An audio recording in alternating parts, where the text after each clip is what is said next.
Cimetière central, Vienne. Willy s'adonne à son passe-temps favori, la chasse aux fantômes. Armé de caméras et de détecteurs, cet auxiliaire vétérinaire de profession traque les spectres depuis 15 ans au sein d'une petite association de passionnés. Esprit, es-tu là? Est-ce qu'il y a quelqu'un d'autre que nous? Veux-tu nous parler? Tu entends? Je pense que Vienne est la ville parfaite pour les chasseurs de fantômes à cause de son passé morbide, en particulier dans les premiers et deuxièmes arrondissements, les arrondissements de la mort, là où s'est déclarée la peste et où l'on trouve les catacombes. Car la ville des valses et de Sissi impératrice possède également sa part d'ombre. Loin des châteaux et des visites en calèche, de plus en plus de visiteurs viennent découvrir des sites liés à la mort, aux catastrophes ou à la guerre. Une activité qui porte même un nom, le tourisme macabre.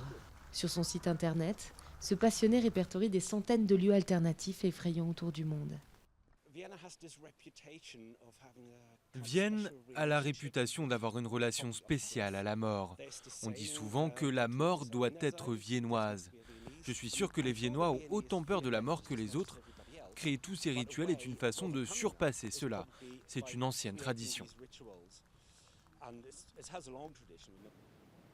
La crypte impériale de la dynastie des Habsbourg est un incontournable pour les amateurs de frissons. Ici reposent quelques 149 têtes couronnées auxquelles près de 200 000 personnes viennent rendre visite chaque année. On dit que le but de tout Viennois est d'avoir un enterrement grandiose, quelque chose de pompeux. Nous utilisons d'ailleurs le mot pompe funèbre qui vient du français. Vous n'avez pas réussi votre vie si votre enterrement n'est pas grandiose. S'il est difficile à évaluer, ce phénomène a pris suffisamment d'ampleur à Vienne pour que l'Office du tourisme y consacre un reportage sur sa chaîne YouTube.